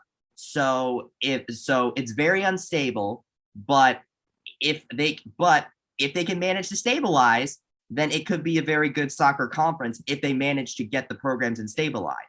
But again, that's not guaranteed. So so there's another kind of iffy situation. In my opinion, the most stable solution would be going to the Sun Belt. That would be the most stable solution. And that potential Conference USA Sun Belt mix that you were talking about, I honestly think that if that were to ever happen, it wouldn't be its own conference. It would just happen under the Sun Belt umbrella, because Sunbelt just lost men's soccer. They played in 2020. They didn't have it this season because they didn't have enough teams to do it. And I think that the fact that they didn't have enough teams, it would be cause for the Sunbelt to kind of build up the men's soccer, the numbers in their new men's soccer league, where that's not going to happen. I mean, like the reason they lost members because of the pandemic. And so if you end up losing members again in the future, having associate members like Kentucky, South Carolina, West Virginia, UCF will be able to help you keep your numbers up. So that way you won't be in danger of possibly losing men's soccer again. And so looking at it, I mean, you have Marshall, you have James Madison, and if you can bring in those associate members, then that's going to be a very threatening men's soccer conference to behold. And now FIU might have to stay behind in the Conference USA if they manage to stabilize, but even with the other associate members, things look very interesting if UCF decides to join the Sun Belt along with the other ones. And West Virginia's decision is going to be very important in where we go, I think. Yeah, West Virginia is going to be interesting because now here's an interesting thing. Like, remember I talked about earlier, if we did the Sun Belt and then you'd have, Kentucky would be the odd team out in a 13-team league if the Conference USA teams merged with the Sun Belt. So I did a little research. All right. Marshall obviously not going anywhere, and they're the best team in the conference anyway. Marshall's located in Huntington, West Virginia. Now, let me ask you a question, Bryson. This is kind of a trick question, so maybe I'm giving away the answer. Which school is closer to Marshall geographically, West Virginia or Kentucky? I feel like that's a close one. Lexington, I believe, is like central Kentucky, if I'm not mistaken, while Morgantown is a little more like northish West Virginia. So I'm gonna say it's West Virginia, but it's close. It's Kentucky. It is Kentucky. The driving distance from Lexington, Kentucky to Huntington, West Virginia, 1 hour and 59 minutes. That's 126 miles. Driving distance from Huntington, West Virginia, where Marshall is located, to Morgantown, West Virginia, where WVU is located, 3 hours and 17 minutes, 209 miles. Man, I really underestimated. I didn't even realize that until now. So honestly, Kentucky, West Virginia, and Marshall could really just kind of be their own little pot. Or if you're to me, if you're the Sun Belt and the Conference USA schools decide to knock on your door, you're like, hey, we want in. I would tell them, all right, Kentucky, you're in. West Virginia, go find somewhere else to go. Now the question becomes, what does West Virginia want to do? Because, to me, and I think that may have an effect on what UCF decides to do, because they are now both Big 12 schools. And so there's a relationship there. And so, Kentucky has that with South Carolina. Right. So, I don't know. Lopez was talking to us there. He's like, man, you guys are spinning your wheels on this. I'm like, listen, this is interesting to me because to me, it's a big, and I know it's interesting to you, but it's in the big picture. What gives UCF men's soccer the best chance to win a national championship? And obviously, playing in the most competitive soccer league possible is a big boost to that. So I would want to play in as strong a league as possible. So, and there's a chance for one of these schools to make it. Now, the other question is, what do those Sun Belt teams decide to do? Are they okay with having associate members? Are they not? Is the American okay with having associate members? Are they not? Well, they are okay with having associate members. The question is are they willing to have us as an associate member? That's true. So now, when are we going to know about this? We don't know. We may find out right before UCF actually joins, the Big 12. And obviously, latest language is still standing is no sooner than July 1st, 2024. There are a lot of rumors out there that that UCF and the other schools, BYU, Cincinnati, Houston, are trying to negotiate an entry into the conference as soon as July 1st, 2023. They would have to negotiate with their current conferences, except for BYU, who's independent, obviously. Although BYU does have to negotiate an exit from their all sports conference. But, if that's the case, whenever those terms are negotiated and finalized, that's when UCF's administration and the administration or just UCF's administration would then begin negotiations for figuring out what to do with the men's soccer team right now. And that shouldn't take long because you're only talking about one program. But there's intrigue to be had. I'd love to be a fly. Listen, I would love to be a fly on the wall for those conversations inside the building, because, what is Terry Mohajir's thought process in figuring that out? Now, and what are he and Scott Calabrese talking about? Okay. Well, I believe he said in the news conference, because I believe it was you that asked that question about men's soccer at the Big 12 at the Big 12 news conference, and that Mohajir spoke to Calabrese about this. And I think the fact that the Calabrese was the one that it was extended the longest out of all of the coaches that he extended, I think is a sign that he is a sign that Mohajir really wants to make sure he stays on for this transition to happen and to give some time for the conference to kind of stick in. The other big thing, I think, though, because Mohajir even said himself that, he already came in on third base with the Big 12 thing, and he just kind of got everything home. So this, and considering how much he's talking, how he's valued men's soccer, because remember, he mentioned that the football campus can also double as a football campus as well. So yeah, we saw those renderings, and there was quite a bit of buildup of soccer infrastructure around the soccer and track. So it's he's already like dug this for himself, where he's made it clear that he values men's soccer. Yeah, he values soccer in general. Right. Which, and so, by the way, in Florida, you should, right? Oh, yeah. So now we're going to see, like, basically, this is a big test for him, because if the Big 12 was something that he just needed to take the final leg, to take the anchor leg, sort of, if you're taking relay terms, this right here with the men's soccer is going to be a very big test for Terry Mohajir himself when it comes to conference realignment. So I'm very interested to see what he's going to do with this. All right, let's flip over to volleyball, because we got a lot better news to talk about over there, Bryson. Yes, please. They have won since that Houston loss on Friday, October the 8th. They have won 7 in a row, and they've won their last 6 all by sweeps, including 4 of them on the road. They swept Tulsa and Wichita State at home this past weekend. They go back on the road at Cincinnati on Friday, 6:30 p.m., at East Carolina on Sunday, November the 7th, before they come back home for 4 in a row. But here's the story with them right now: 18-6 overall, 11-1 in the conference, and their RPI is solidly in good territory. They're at 21 right now in the RPI. And in addition to that, right now they have this is the most important thing for them. They have a 2-game lead on Houston in the American Athletic Conference standings. And why is that important? There is no tournament this year. All right. They had it for a couple of years. UCF won it both years. They got rid of it. And this is what Coach Dagenet and I have talked about for years, is that he prefers not having a tournament, because he believes that that's the best way to get as many teams in, is to have the regular season speak for itself. So they're doing the full balanced schedule, double round robin. Houston's at 9-3. Wichita State, Cincinnati at 8-4 right now, but UCF is at 11-1 in the conference with a 2-game lead. Importantly for them right now, well, actually, I take that back. Not importantly, but important for us. Look at what UCF or look at what McKenna Melville is doing right now. The McKenna Watch continues.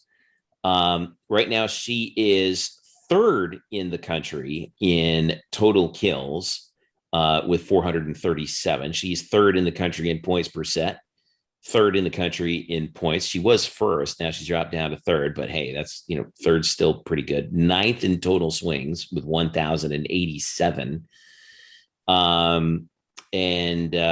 Let's see she's also top 10 in attacks per set, 12.35 swings per set.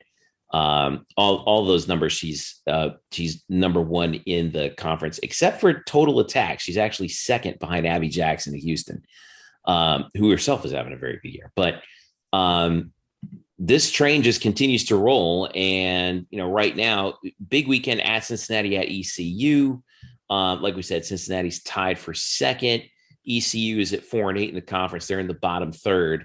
But this team just continues to roll right now, Bryson. And with these remaining road matches, after this, they get this nice homestand for 4 matches, and then they go on the road to Tulane and Houston to finish up the season. That relatively tough, road swing to kind of finish things out. But your outlook right now on UCF volleyball right now, because this thing is starting to come into shape now, and this month of November is going to be very key for them. Oh yes, I said before that Houston and Wichita State look to be the only teams that could in conference that could give UCF a challenge, I think. Mm-hmm. And they just handily defeated Wichita State at home, which is a major step up for them, especially after that Houston match. I talked with Todd Dagenet after that match, and he mentioned how in that match UCF played to not lose instead of play to win. And I think that loss probably, lit a fire under them, because considering what happened considering what's been happening afterwards. That loss may have done them a favor, actually. Coaches don't like to say that, but I suspect that they probably look at that and be like, something we needed to, that kind of snapped us into position. because they've only lost one set since. Oh yeah, exactly. It's just kind of the sort of the kick in the teeth that you need sometimes, and that's what they managed to do there. McKenna Melville, of course. I mean, look, there are only 4 home games left in this regular season. We don't know if we're going to be hosting anything in the NCAA tournament. And I have to say if we make it, but if in quotes. So if you have not gone to see a UCF volleyball game and seen McKenna Cook, go. All right. We mentioned with Noah Greenberg, our newest photographer on staff, and he went to a volleyball game recently, and he talked about like how excited it is to see McKenna play, and I have to agree, that was how I felt when I saw her when I went to the Houston match. And and I want to mention, this is how like a historic McKenna Melville's play, the type of player that McKenna Melville is. She currently has 1,808 career kills. That is just 5.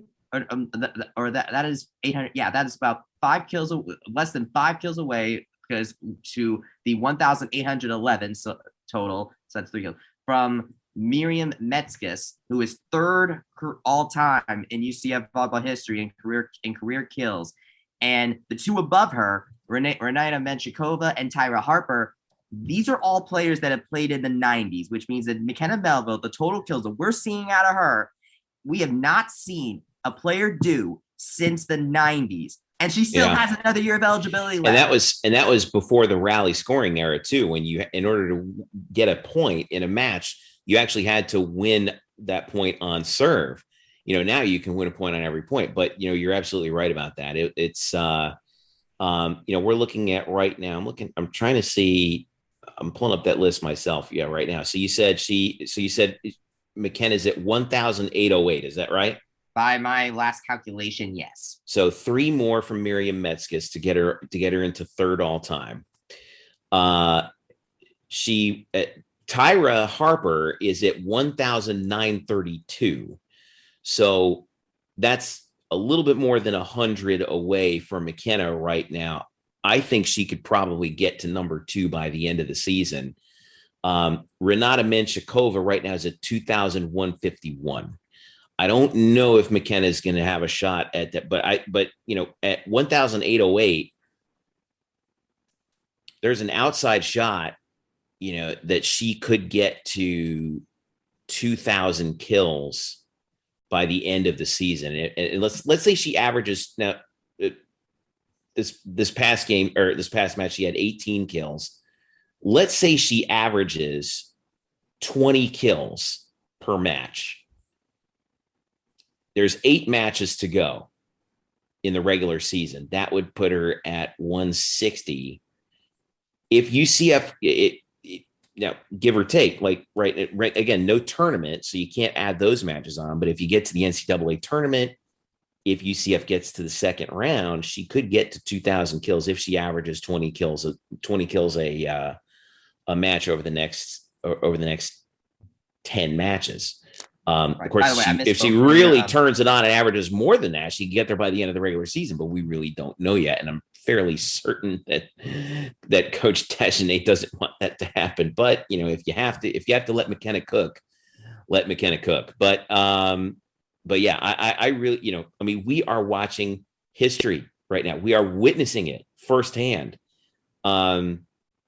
Gosh, it's just so remarkable to watch a player just at the peak of her abilities right now.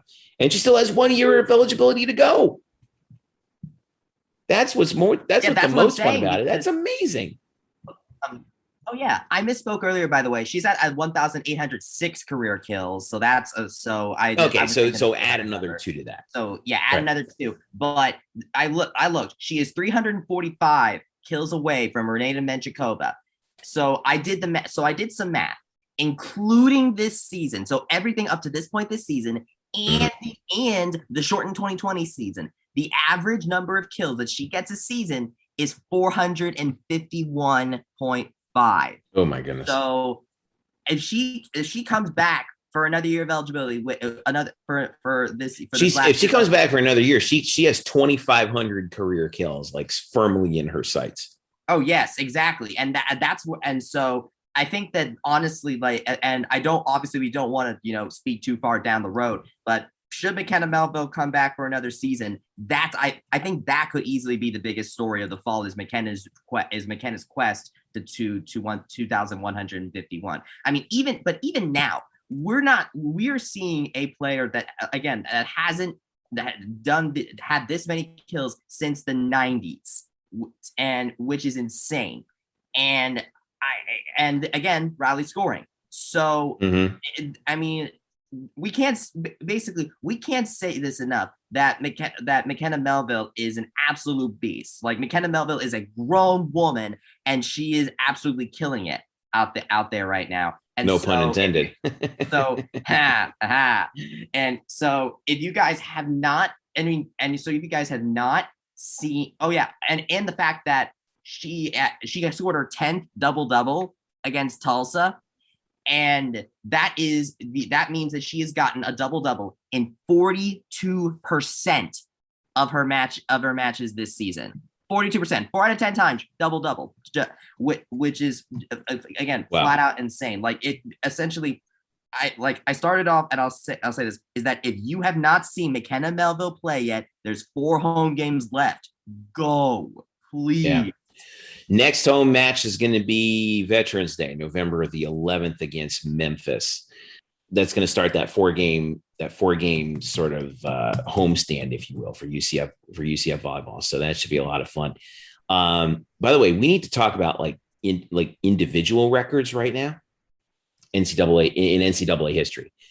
The all-time leader in kills for a career, Svetlana Vitorina of George Washington University, finished her career with 3,043 kills, but she played from 1992 to 95. I'm looking up the NCAA's records here. Let's see, season records. I know this is really boring radio here. Let's see, I want career. Okay, career records, kills. Only one. Here we go. 1, 2, 3, 4, 5, 6, 7, 8, 9 players, all time, rally scoring era or not, have finished their careers with 2,500 kills or more. By the way, one of them is Jordan Thompson for Cincinnati, who finished with 2,664. Another one is Tyler Henderson of Tulsa, who played from 2009 to 2012, finished with 2,525.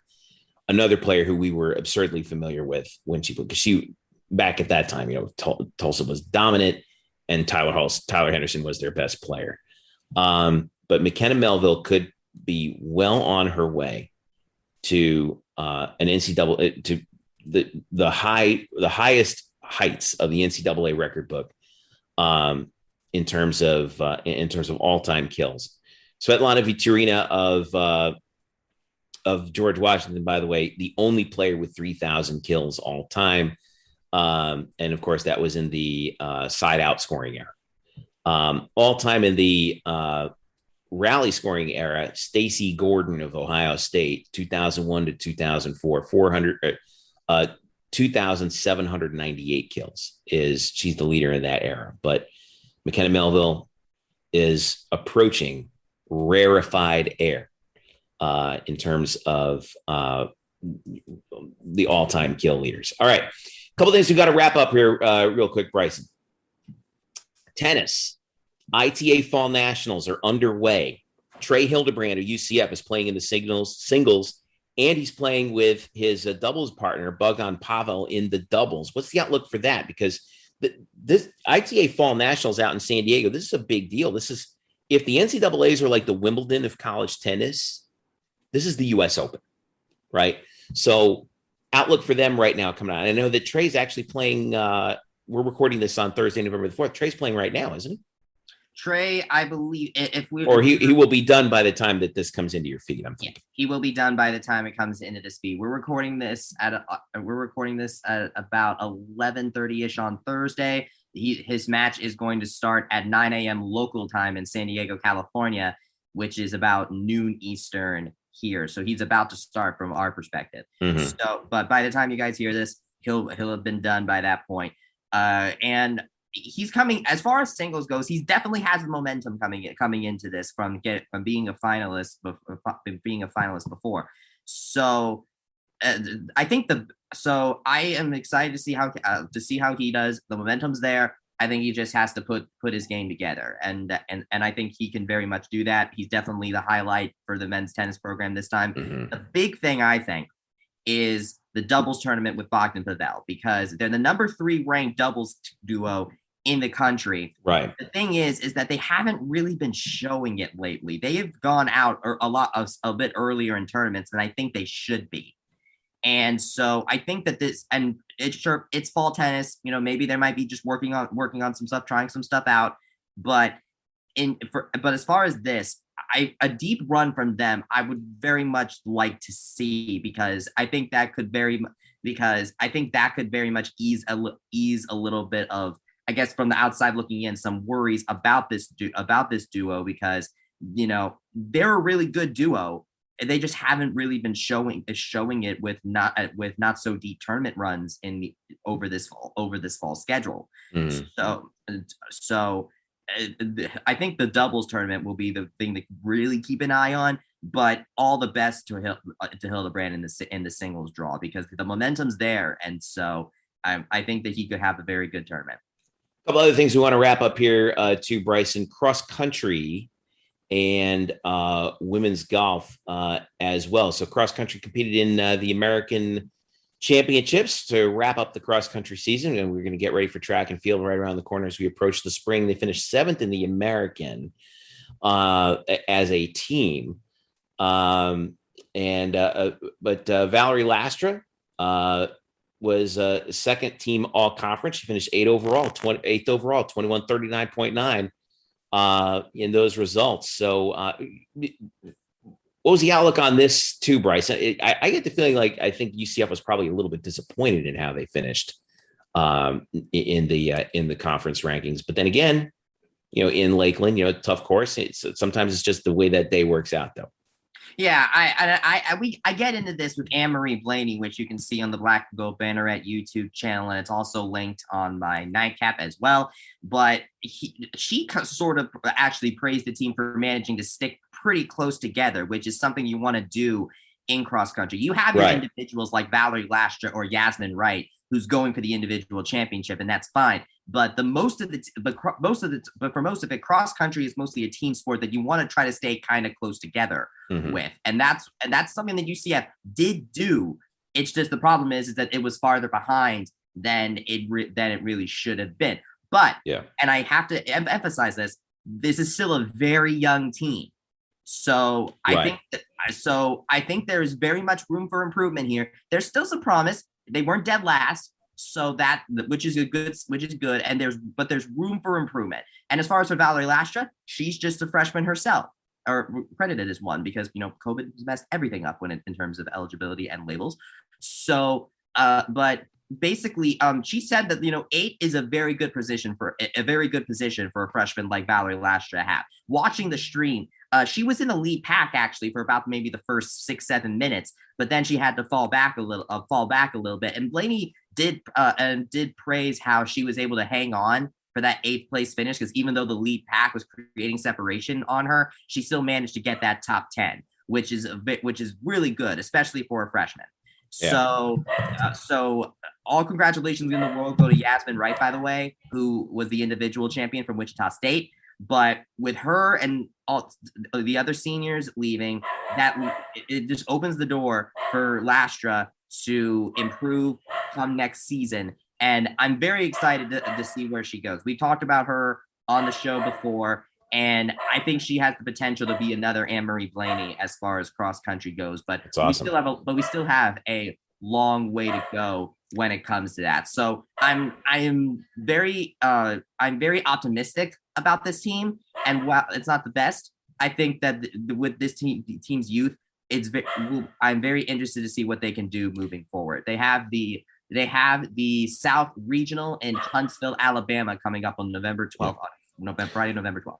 Bodes well for the distance phase of the track and field season too, when that comes around too. So I'm interested to see how they convert over from cross country to the track season. Also, last but not least, women's golf finished in sixth place at the Landfall Tradition in Wilmington, North Carolina. They had 4 players finish at 5 over or better, including Camille Banzé, finished at tied for 12th. She was the highest night at 1 under par. A little bit of concern, though. By the way, she shot a 67 in the second round. That was the best UCF round. It's pretty good. A little bit of concern, though, I think that you were talking to me about, Bryson.